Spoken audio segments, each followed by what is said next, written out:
Hey, you're watching Wired Up Retro episode 33, and today I'm out visiting with my buddy Pete Spivak. This is an on-location video. Pete invited me out to his home. So absolutely, welcome. Well, thank you. Thanks, I'm glad buddy. to be here. Absolutely. And as we were out today, taking a look through the Metro Detroit area, we were able to look at a couple of game stores. We had a nice experience. We'll recount that here in a minute. Just wanted to share with you what today's episode is really all about, and that is a new discovery that I've come upon, which allows the Atari 5200, one of our favorite consoles, to play games with the PlayStation 3 controllers, DualShock 3, as well as Xbox 360 controllers. This is the Microsoft one, and this one is an Afterglow controller, which might show us a little extra light into our gaming. So we're going to be showing off some gameplay with these controllers. Very excited about the new discovery, and I'll be showing you near the end of the video how to set it up if you're interested in doing it yourself. If you like game pads and kind of want to avoid the joystick, this is definitely a good way to play your 5200 games. Specifically, we've got up on the screen here Frogger 2 3 Deep. Yes. Yeah, so fun little game. All sorts of games you can play. These are going to be the digital games on the 5200 that are going to be compatible with these controllers. There are probably, I don't know, 5, 6, 7 games that are analog only 5200 games. Those aren't going to be compatible. Examples would be Missile Command, Super Breakout, Star Wars the arcade game. So yeah, unfortunately those won't work with this, but the ones that are digital, you know, Pac-Man, let's say Frogger, you know, Dig Dug, those kind of games, they're going to be compatible with this. So also another thing we've determined is if your 5200 has maybe a little issue with potentiometer adjustment, you need to actually go in and adjust that. Sometimes the certain games might tend to move your character a little bit one direction and not another, and that's a sign your 5200 needs that adjustment. So I'm going to put a link in the description that goes a little into how to make that adjustment and the details of that. So if you're using these controllers and you're like, hey, it's only going left and it should be going right, then your 5200 needs a little potentiometer adjustment. Hopefully that makes sense. All right, so you want to give it a try? I'm playing a 5200 with a PS3 controller. All right, this is Frogger 2 3 Deep. All right. All right. As you can see, yep. As you can see, it all works. I got up, I got down, I got left, and I got right. Yeah. So it all works, and I got the hop. And we're gonna eat the fly. Oh, I missed the fly. It's a fun little game. It's definitely a little more complex than the original Frogger because it's got so many more wildlife creatures on the screen. And you're swimming. Yeah, and it's got a second screen you can go to. Like, Pete's doing this very adeptly, I will say. Oh, I got eaten by the swan. How do you get eaten by swans? I don't know how swans or goose or it's like a seagull that eats you. It's kind of weird. All right, there you go. Oh. All right, try again. Don't get eaten by the swan. No swans. Oh, I screwed that up. Oh, you can't go through the screen. Nope, you can't get that on that one. Yeah. No. There's the second one. Awesome. Very right. But there you go. All right, so that's part of our adapter situation here. I won't be using the Microsoft. I'm going to actually plug in the Afterglow controller for the Xbox 360, and we'll see how this works. All right. All right. Hey! We're all wired up. The 5200's lit. Yeah. All right, here we go. We're going to give this a shot. Hopefully I can... Maybe you need a reset.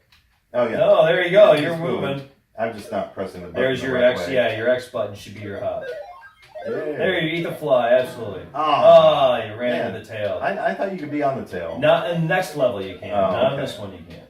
Remember, jump on that turtle. He takes you for a ride. Oh no, you don't want to get eaten by the I was bass. trying to go. Okay, for a moment I thought I was going up. That tail will get you. I think Pete's the expert at this game. Oh, yeah. All right. Game over. All right. Well, you get the idea. So yeah, if you want to light it up on the 5200, this is the way to do it. And it will also use these little analog sticks. They're used in a digital way. They're not really analog sticks, but they'll be digital sticks. So again, for the games that are digital control, if you've got the controllers all set up the way I've done it, you're going to be able to have a lot of fun, especially if you're into game pads and not so much joysticks. It's kind of cool using a modern day controller to play retro games. Yeah.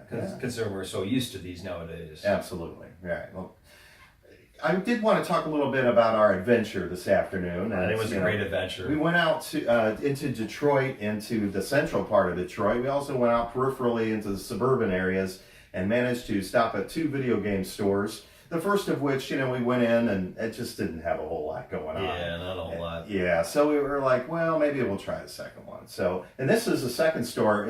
You hardly ever go there these days. Absolutely. And why is that, Pete? Well, because the pricing can be a little bit eBay-ish, if you guys understand what I mean. You know how they price stuff based on what the eBay average is, or even what the prices are for what they sell recently. So it's kind of hard to get a deal at this place. Yeah, and you also mentioned before to me that the 5200 games are not to be found there. A lot of they're lacking in the classic games. Finding a 5200 game out in the wild that's of decent shape that you want to collect is extremely rare. Yeah. It's very, very rare to find in collectible editions. I mean, you stumbled upon one time in Chicago. But that's one time the gold you mine? stumbled. What we call the gold mine. Steve actually did stumble upon a 5200 gold mine. It was incredible. They had multiple 5200 games in the boxes and a couple of trackballs, dirt cheap prices, and these guys were just like giving it away. So it was amazing. Absolutely, which was kind of cool. But yeah, it's very rare to really honestly find something decent. But the funny part about the story is that you and I were talking about one specific Atari 5200 game. That's the funny part about this story. I'm 5 games away from a full collection of the original 69 games, which Atari 5200 released back in the mid 80s. Yeah, and from 83 to 86. He's beating me. I'm 10 short of a full collection. He's 5 short.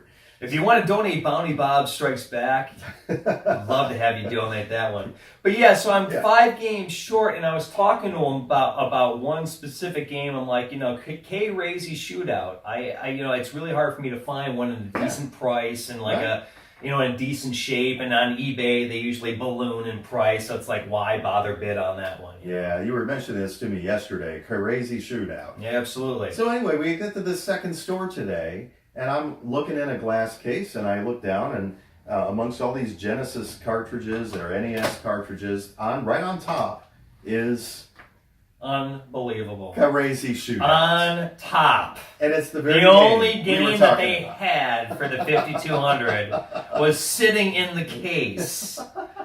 Unbelievable. Now, they do command those eBay prices. And they did. It definitely wasn't basement price. It was like mid-range, but absolutely it was about the eBay price. But the guy, I actually tried to talk him down to it, and then he looked up the game because he's smart enough to look up the game. And he goes, "Oh, the price just went up." Right. So he says, "I'll give it to you for what the label says." It was like $1 more, but I was like, "Okay, whatever." So I paid $1 actually less than what the eBay price was, but whatever. Yeah. It was interesting to find that the only game that they had for the 5200 was the one that we were just talking about. Yeah. So he just had to have it. So. Odd. So now I'm 4 away from the original 69. Right, exactly. There you go. So it was a whole lot of fun. I managed to find a nice little black Dreamcast controller that's for $10. So I came out. That was kind of smelling cool. like a rose on that one. And we definitely had a good time. It was a very large game store here in Detroit. So there aren't that many, actually. Detroit kind of lacks in the department of extravagantly wonderful video game stores. Where I live in central Ohio, they're all over the place. And some are better than others, but oftentimes they have a great selection of classic games and controllers, and you got the thrift stores, the flea markets. I have a pretty large controller collection. I have to admit. Yes, you do. And I get them for $3 or $5, $8 a piece, and then I go to eBay and I add to it. So it's just like Columbus is a very good place if you're a collector of video games that are classic. So there you go. Absolutely. Having a lot of fun. Definitely. Yeah, absolutely. Yeah. So, all right, we can show you some footage of maybe some other games that work with these controllers. Let's take a look. Let's do it up. All right. Sure.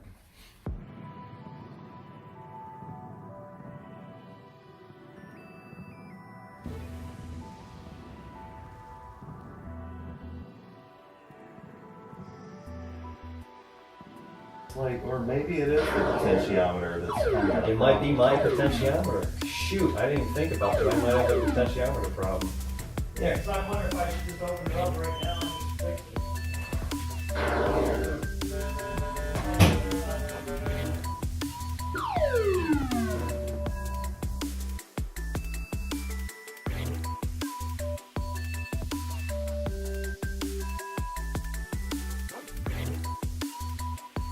Well, just so you know, Steve and I encountered a little bit of a problem while we were hooking up all of our adapters. It seemed that my 5200's potentiometer was a little bit off. So, just to help everybody out, and to give everybody a little help, if you ever had the problem that we had, there are two potentiometers here, as you can see inside the 5200. Now, we watched one video earlier which seemed to center on this potentiometer. This potentiometer right here actually adjusts the tone and color in the 5200. If you're having controller problems consistently, like one direction's not working or something, this potentiometer right here is the one that will adjust your controller. And we just did a simple, I'll show you where it was. It was here, directly straight. And I had a tough time going to the right on a straight up 5200 controller. So all I did was made a little, probably about 10% turn to the right, and that solved the problem. Now all of our controllers go to the right with ease and no problem whatsoever. So if you do ever have any problems directionally, either left or right, with your 5200, the regular 5200 controller, which you should use to test your potentiometers and your balance, adjust it with the small potentiometer on the bottom right hand corner of the inside of the Atari 5200. So to the left of the red light. This little potentiometer will adjust the controllers. Well, I don't know if any of you have ever played K-Razy Shootout before. It's like the poor man's version of Berserk, I'll tell you that.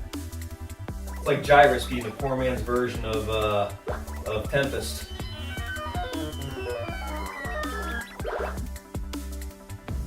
Alright, I got 300 times.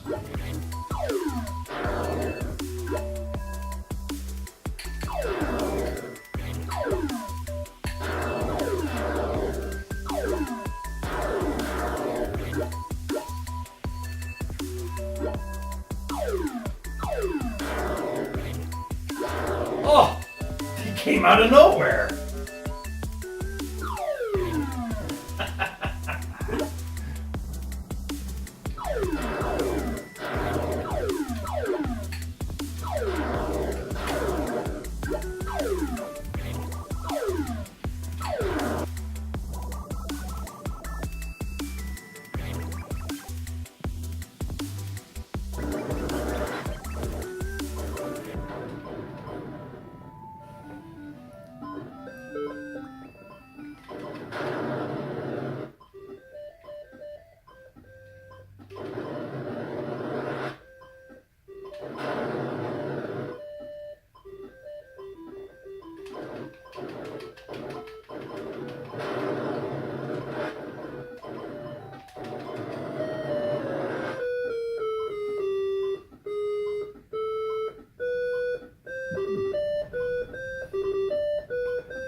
Let's give Pitfall a try.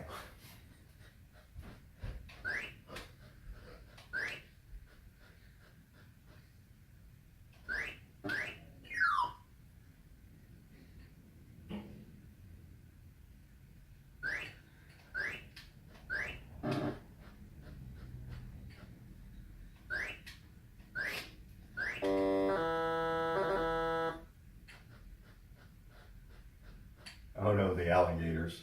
Oh, well, that's one way to start it out.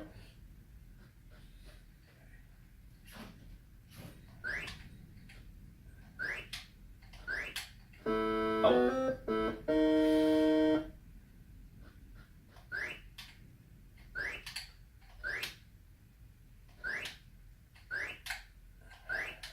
Yes.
Olives, olive oil.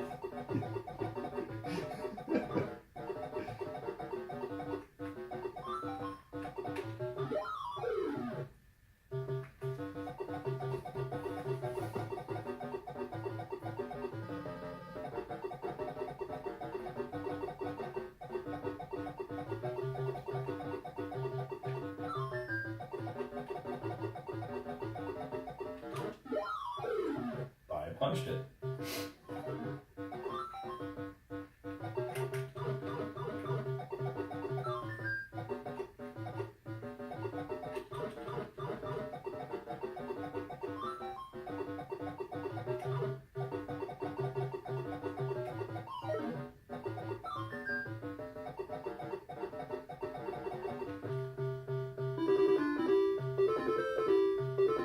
Ha ha!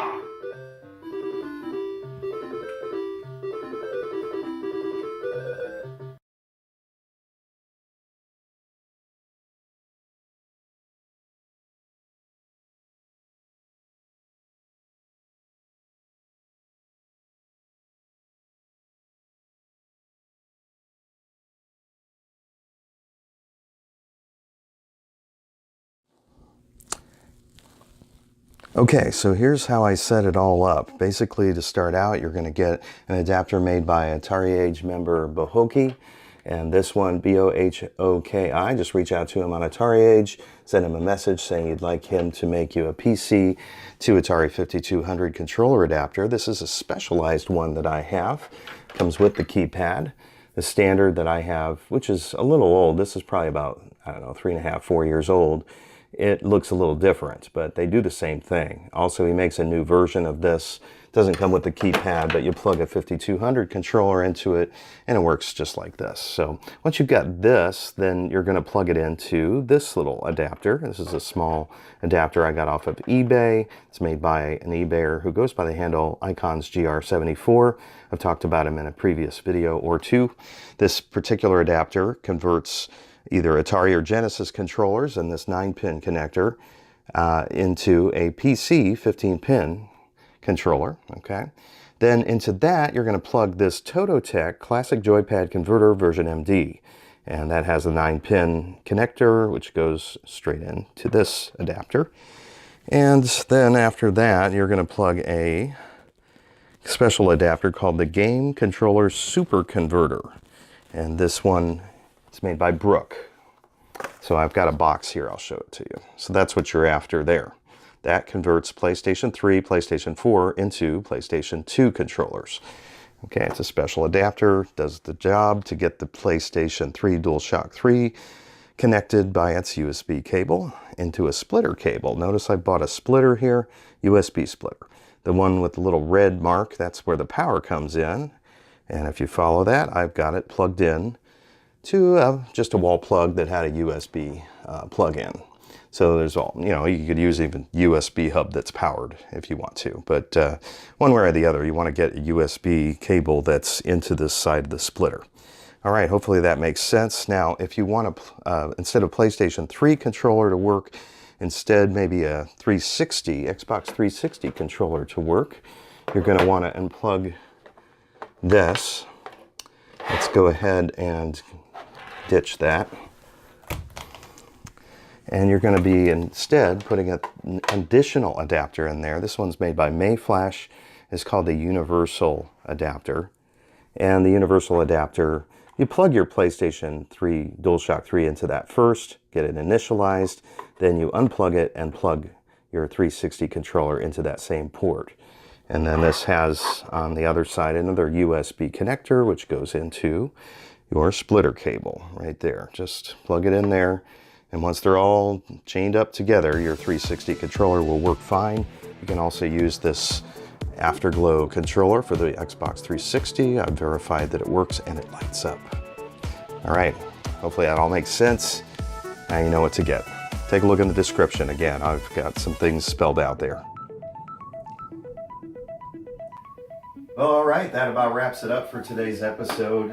This is the episode where we had the 5200 completely opened up. I mean, who would have thought that, you know, we ran into some little issues along the way that seemed to be like, this isn't working quite right, but we managed to find a solution to the problem, and hopefully this might help out some of you if you've had issues with your 5200 controllers. Yeah, I agree. Well, we showed them the potentiometer problem, and so Yeah. hopefully at least they know what the both potentiometers are. Exactly. That's right. key. Initially, we were moving the color or The tone. the tone potentiometer, thinking that was going to change the controller aspect, and it wasn't. And we were like, oh, we must have the wrong potentiometer. So anyway, we got it figured out. So at least hopefully it helped everybody. Yeah, If yeah. they have a problem with their 52. Absolutely. So hey, a fix-it video. A top-off video. Yeah, exactly. All right, so we're headed to Wired Up Retro number 34. I'm going to be going over some extremely hard to find or rare controllers for classic game systems, even systems that are not so classic, like let's say systems that were released in the 90s or early 2000s. These are controllers that are, I'm going to call it the over $100 controller episode, because you can't seem to find these controllers any less than $100. So it should be an interesting episode. I'm also going to be showing another little fix-it in that video, so I hope you guys will enjoy it. All right, so Pete, it's been nice seeing you Appreciate again. it. Thanks Look for coming forward to the Metro Detroit area. buddy. Absolutely. All We'll right. get you back down to Columbus one of these Yeah, days. absolutely, man. And definitely check us out on the Atari 5200 podcast. As I've mentioned before, Pete and I enjoy our time talking about the 5200 on the podcast with our co-hosts, David Vucetic, as well as Captain Bob. And don't forget, Glenn Planamento, who's got a great YouTube channel. We always have a good time together on the 5200 podcast. All right, so we'll see you soon. It shouldn't be too long before I have the next video up. Thank you.